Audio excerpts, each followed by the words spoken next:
नमस्कार।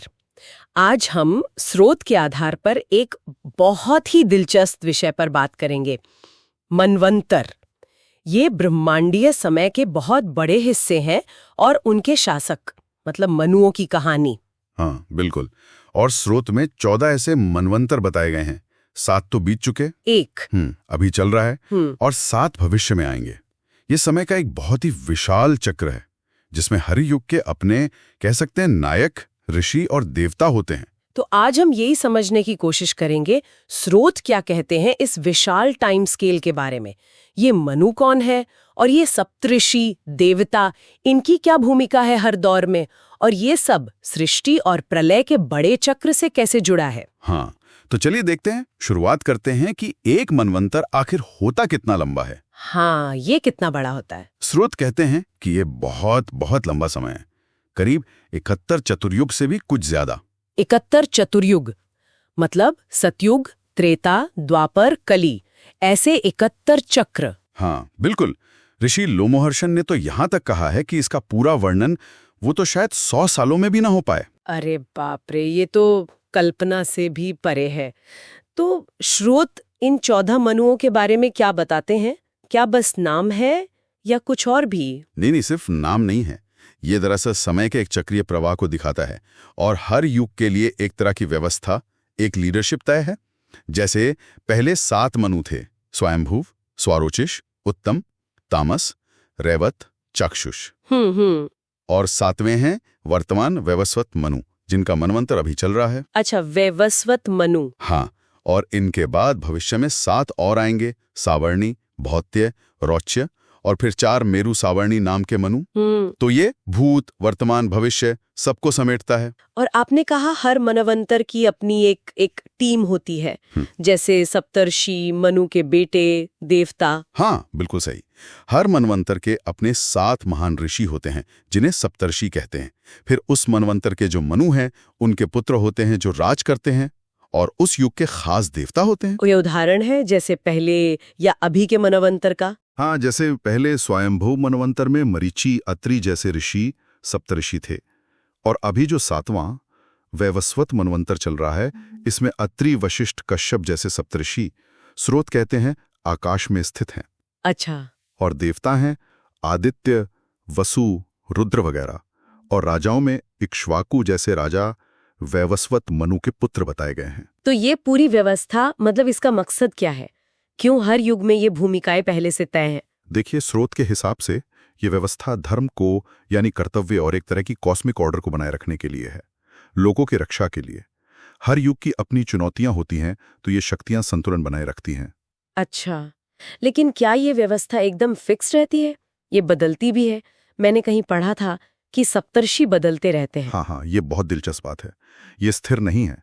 स्रोत बताते हैं कि हर मनवंतर जब खत्म होता है तो उस युग के कुछ सप्तर्षि ब्रह्मलोक चले जाते हैं। ब्रह्मलोक? हाँ, मतलब ब्रह्मा के लोक में, और फिर उनकी जगह नए तपस्वी ले लेते हैं जो अगले मनवंतर के सप्तर्षि बनते हैं।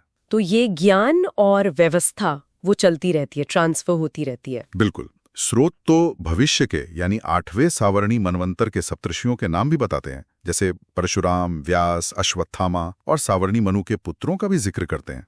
वाओ! अच्छा, ये वर्तमान और अगले मनु मतलब वैवस्वत और सावर्णी, इनकी उत्पत्ति की भी एक खास कहानी है ना, विवस्वान और संज्ञा वाली। हाँ, वो कहानी इन दोनों मनुओं के जुड़ाव को बहुत अच्छे से समझाती है।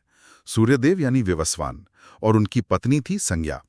उनसे जन्म हुआ वैवस्वत मनु का, जिन्हें श्राद्ध देव भी कहते हैं, और यम और यमुना का भी। लेकिन हुआ ये कि संज्ञा जो है वो सूर्य का तेज सहन नहीं कर पाई, तो उन्होंने एक तरह से अपनी छाया, जिसका नाम सवर्णा था, उसे अपनी जगह पर रख दिया और खुद तपस्या करने चली गई। अच्छा, अपनी छाया को? हाँ, सवर्णा। और फिर सूर्यदेव और उस छाया रूपी सवर्णा से जन्म हुआ सावर्णी मनु का और शनिश्चर यानी शनि ग्रह का। ओ, तो सवर्ण से जन्म होने के कारण नाम पड़ा सावर्णी। बिल्कुल, इसीलिए अगले मनु का नाम सावर्णी पड़ा। कहानी आगे ये भी बताती है कि यम तो बन गए धर्मराज, शनि ग्रह बन गए, और सावर्णी मनु को अगले यानी 8वें मनवंतर का स्वामी बनाया गया। और स्रोत कहते हैं कि वो आज भी मेरु पर्वत पर तपस्या कर रहे हैं। अपने समय का इंतजार कर रहे हैं। कमाल है। अच्छा, ये जो मनवंतरों की पूरी कड़ी है, ये भी किसी और बड़े चक्र का हिस्सा है? आपने कल्प का जिक्र किया था। हाँ, सही कहा। ये सारे मनवंतर मिलकर एक कल्प बनाते हैं। एक कल्प यानी ब्रह्मा का एक दिन, और स्रोत के अनुसार ये होता है 1000 चतुर्युग के बराबर। 1000 चतुर्युग। हाँ, और इन्हीं 1000 चतुर्युगों में ये 14 मनवंतर समाये होते हैं। और फिर कल्प के अंत में क्या होता है? कल्प के अंत में होता है प्रलय, महाविनाश।